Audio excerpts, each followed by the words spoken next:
Okay, okay. Hi everyone, good night. I'm Amanda. I'm an ST National Matching from iGIP. And tonight I'm going to give you this session, this webinar about the matching process. Not only for iGIP, it's more focused on iGIP, but we can also use it for DCGP. And I'm really willing to let you know things. And the post that I did on Facebook in the both groups, if you have any questions, anything that you want to ask, please comment on the post and I will answer your questions that I read that. Okay, so for us to get started, I like to say first what we're going to see in this session.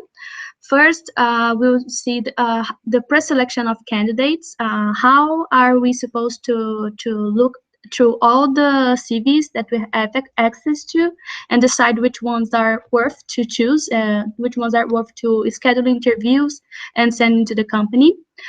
Second, the interviews itself, how to ask the perfect questions, to have the perfect answers and acquire things that you can see in their CVs. And finally, how to shortlist the company in a way that will be easy for them to understand and in a really organized manner. So for the pre-selection of candidates, we'll talk about three important things: the CV analysis, the person job fit, and how to get to know the information. Okay. For the CV analysis, it's really important to not losing time with candidates that are not worth of it, especially because in France we have many applicants for all the opportunities, so you really can't spend much time looking for all of this. So first, and of course, the what you have to look for are the requirements that the opportunity asks. Of course, since we're in France, they ask for the student status, which is really important. You cannot accept anyone that don't has this, so you need to check this. It's really important for you to check if the person has the student status or not. Otherwise, it will mess around and you will lose time on the scheduling interviews with someone that are not able to come. So it's really important to ask if they are studying, and if they aren't, if they have graduated on a shorter period, and if the company can sign if the university can sign the documents that we need for them to come, or if it's been a long time that they have graduated, if they have any plans to enroll in the university again soon, and then they will be able to get the documents as well. And also, which is really important here, usually companies ask for language levels, so you need to be sure about the level of language that they have. So usually we have, I will show this later to you, the EF link for the language assessment that we have for many languages, not only English or French, but Spanish and German. So you can use this depending on the what the company asks. And of course, about the background checking that you need to have, because if the company wants someone that needs a really strong sales background, or need to have worked with HR departments, or have a specific IT asset, it is important for you to check this, otherwise you're going to lose your time again.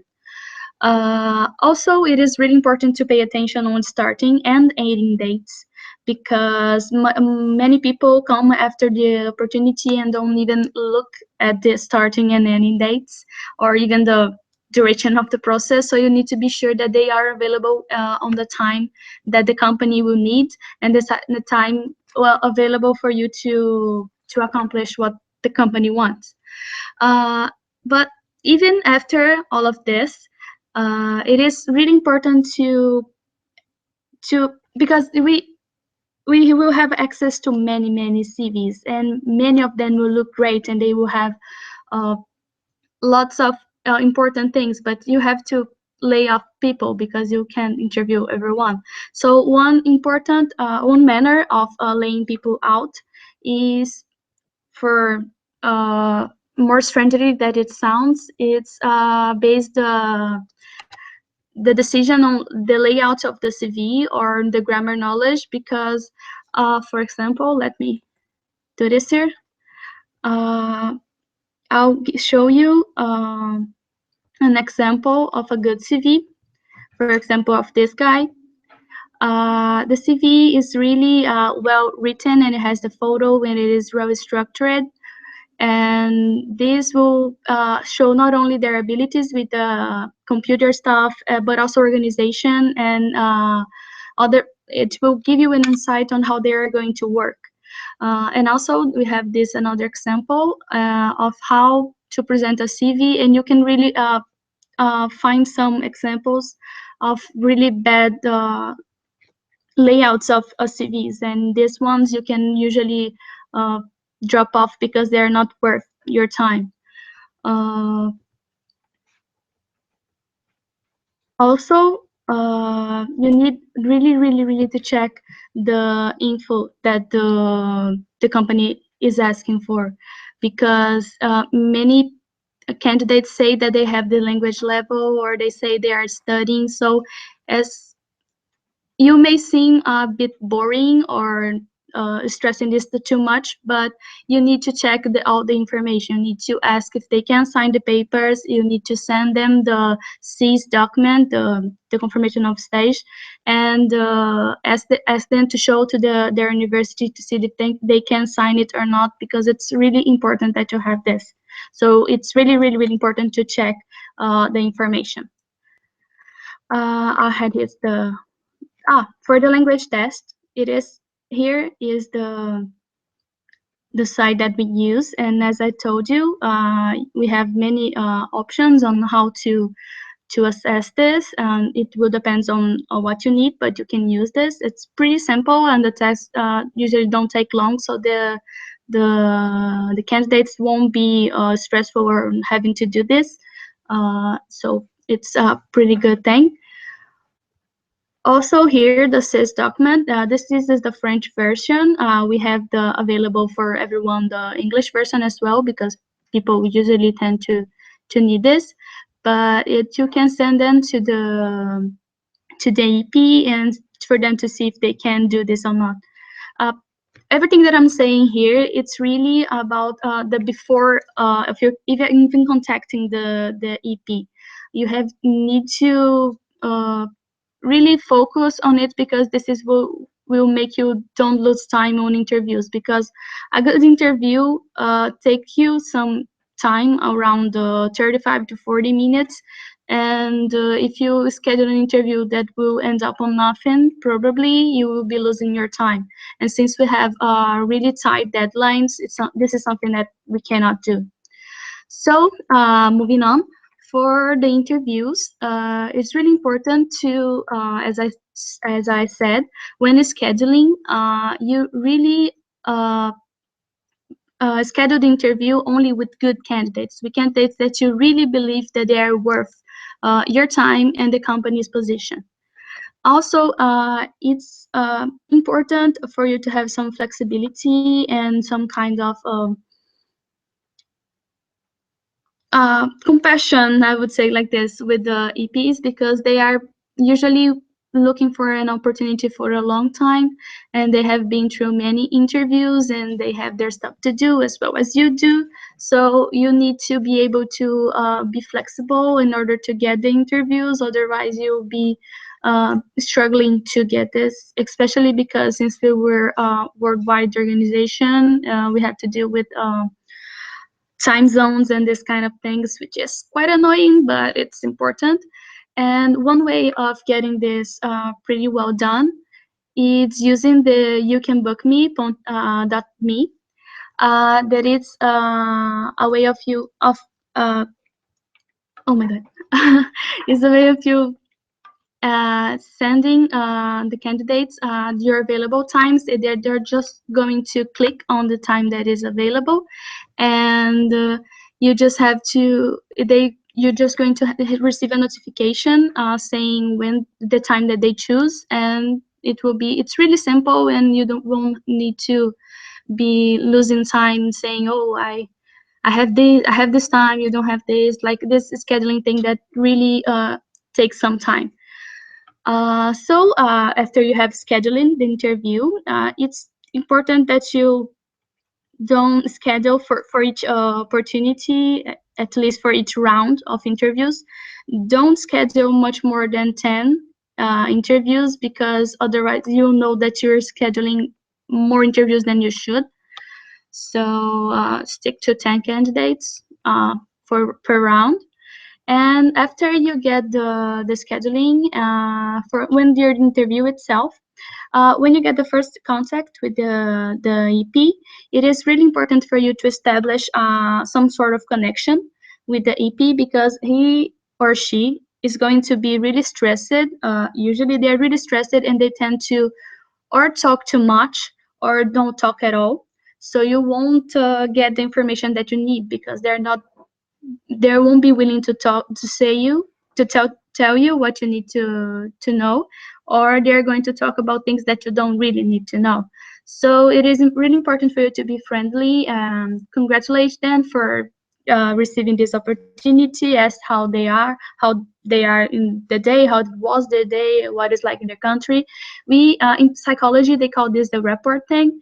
You really try to establish some sort of connection, something that you both like, because in that way they will feel more comfortable with you, and the interview will flow easily. Uh, the second thing is important for you to be sure of the application, on why they're applying, to which opportunity they are applying. Confirm every little thing from the starting and the ending date, just for you to be sure of these details that are important. The third thing that is important to know is to let them know how the interview is going to happen. Tell them that you are going to introduce yourself really quickly, and then you're going to ask questions, and keep doing this. Keep saying that you are going to do some personal questions, you're going to do some professional checking questions, and it's important because they will be preparing themselves for this. So it's important for them to know what is going to happen. It will make as well the interview go more smoothly. And when we do the interview, companies are not interested on information that they can read in the CV. They are not interested if how long the intern had stayed in school, which awards he won, or how many languages he speaks, because it will be written on the CV.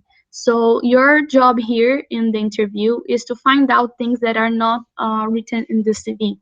So the companies are interested in finding the strengths and the weaknesses of the candidate, possible problems that may outcome of these weaknesses if they don't get handled in the proper manner, how interest the EP is in the opportunity and in working and in the country, how engaged he is, how willing to work, how willing to do as much as he can for the company, and also, of course, the experience, what he has done and how he has done things. And this is something people tend to find a bit difficult to find out how to answer, or how to question. So I'm here to help you with this. We have four principal types of questions you can do on an interview. The situational question, the behavioral question, the knowledge and background question, and what we call the trick questions. The situational questions, they are more for you to find out how the person is willing to act in some determined moment.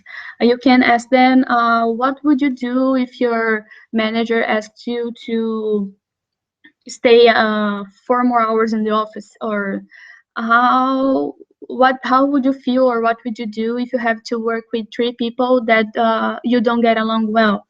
or this kind of questions to see how the EP is going to act and what are the things that they are willing to do.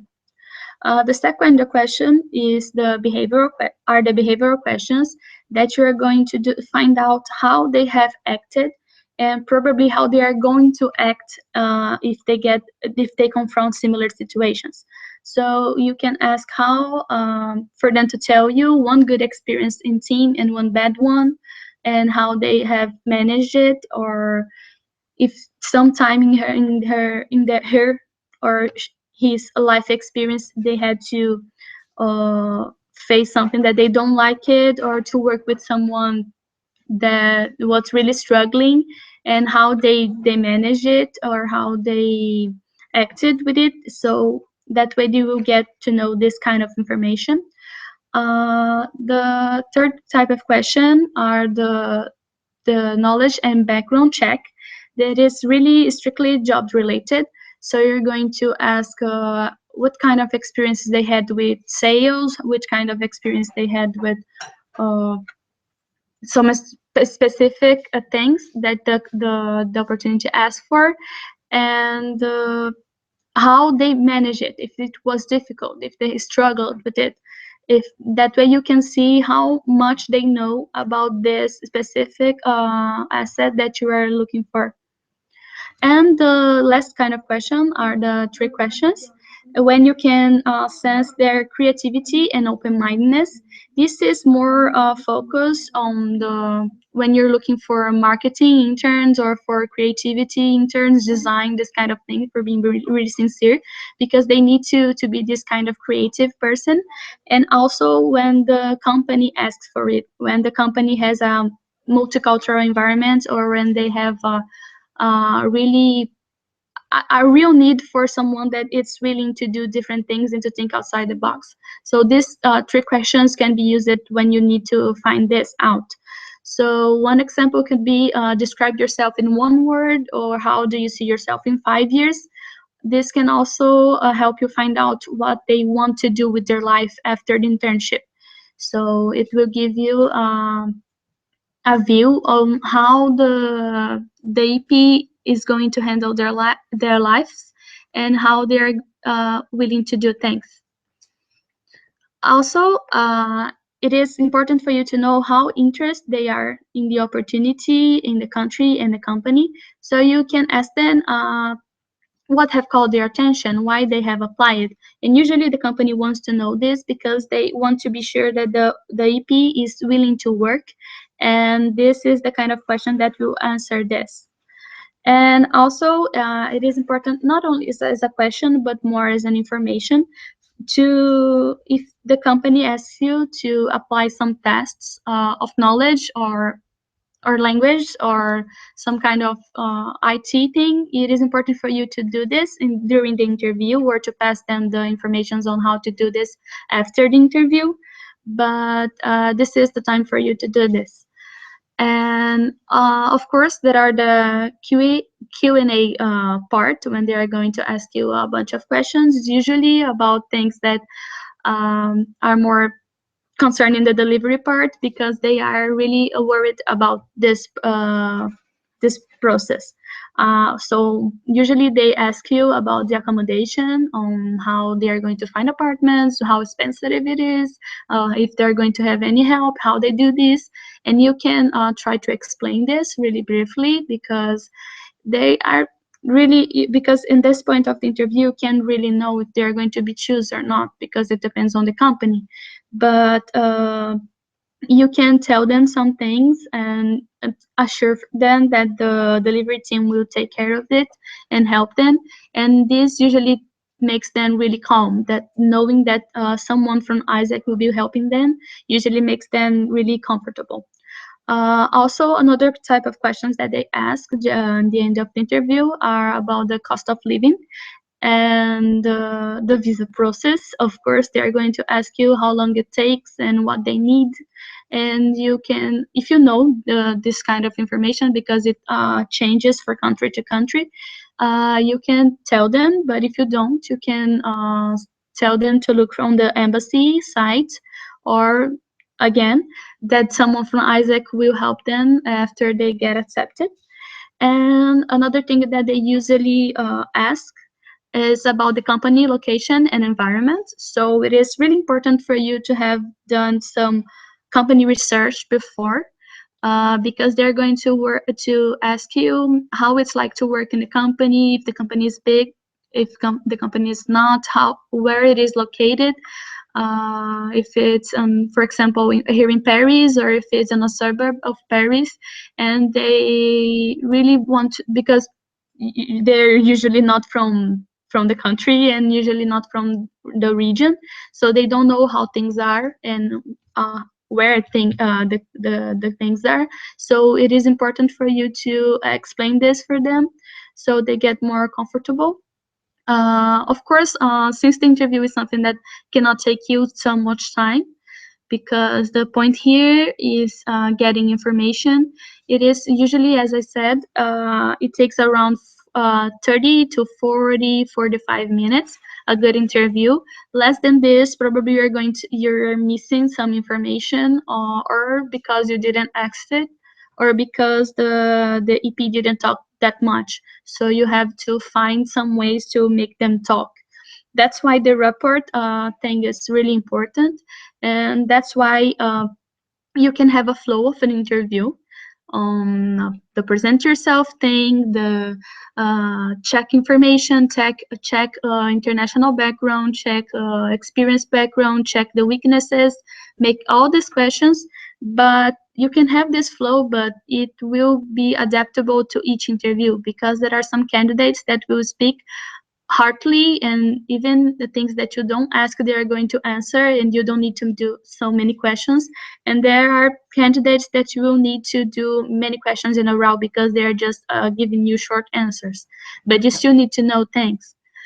Of course, you can't keep the interview as a one-way thing, that you ask something and they answer quickly and you go back and forth on this, because it's not healthy and you won't get nothing for this. But usually when this kind of things happens, you know the person is not suitable for the job, especially if it's the part of communication, this kind of things.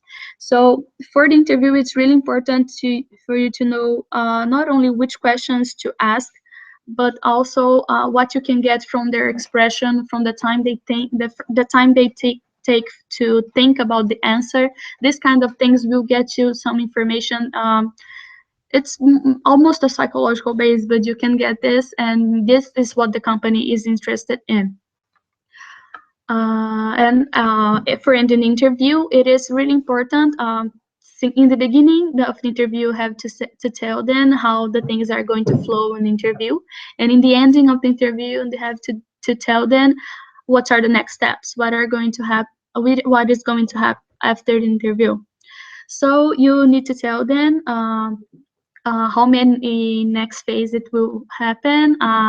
If you have the 1 week to prepare this and to send it to your manager, if the company has 1 more week to turn you back, have really to get like a timeline of how things are going to happen, because they will be willing for an answer and they will be waiting for it. And it also helps you not to get your email box full of emails asking you if they got an answer or not. Because usually when you don't do these next step things, they are going to ask you like 3 hours after the interview, oh, have you got an answer, and this kind of things, and you actually don't, because you didn't have time to do this. So the next step things is really important.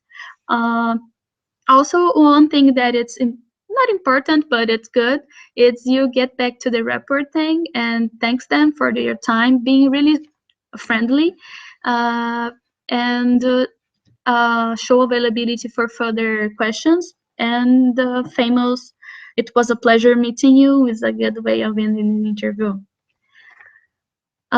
Next thing that we're going to talk today is about how to shortlist the company. So after you had these interviews, you're not going to send all the candidates that you had interviewed to the company. Usually you're going to select the best ones, because the company, depending on the company, they are going to ask you for many candidates, or they're going to ask you for just a few candidates, but really good ones. It will depend a lot on the relationship that you have with the company. But you have really to be assured that the candidates that you are sending to the company are the ones that you believe that had a chance to stand for it. So you have to match what you saw on their CVs and what you saw on the interview and decide which ones are worth standing for. So when sending the shortlist, you can send them the CV and the notes, and preferentially on the PDF file form, because it's easier to read and you don't crash when sending from computer to computer, because Word usually it gets all mixed up when you change it from types of windows or this kind of things. So the PDF file, with PDF files, it doesn't happen. So it's advisable to put everything on PDF files, and not only all the CVs, even though some EPs, but on the platform the CVs in Word document. You should change it to PDF after sending to the company, because it will make it more readable and organize it. And also you have to put all the CVs and the notes on a zip folder. Probably you know how to do this. You just have to select all the things that you want to put in a zip folder and click on the right side of the mouse, and they're going to appear the options, and you're going to choose the one to send to the zip code. It's really easy. And it's important when getting your notes, because you'll be taking notes during the interview, and probably you're going to be typing fast or without attention. So it's important for you to see if you had any grammar errors or typing mistakes, because the company may not be that happy with it, because they're going to read it and they're going to check it. So it has to be presentable, not only the CVs but your notes as well. And it has to be really organized. So if you're going to send several CVs to a same department in the company for different positions, do it with two separate zip folders with the name on it, with the name of the opportunity. And it's really about organization, because the company they are expecting us, especially here in France, to be really professional. So you need to show this, and one way of showing this is being organized and punctual and fast responding, even though they usually don't do this as well. But it's important for us to keep our image, so keep straight on it. Do you have any questions? Let me see if you sent something on the Facebook page.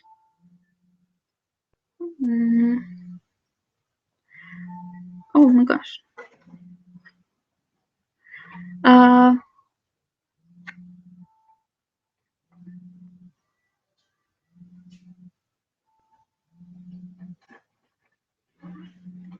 Okay, apparently we don't have any questions. I think because of the time, you're almost everyone in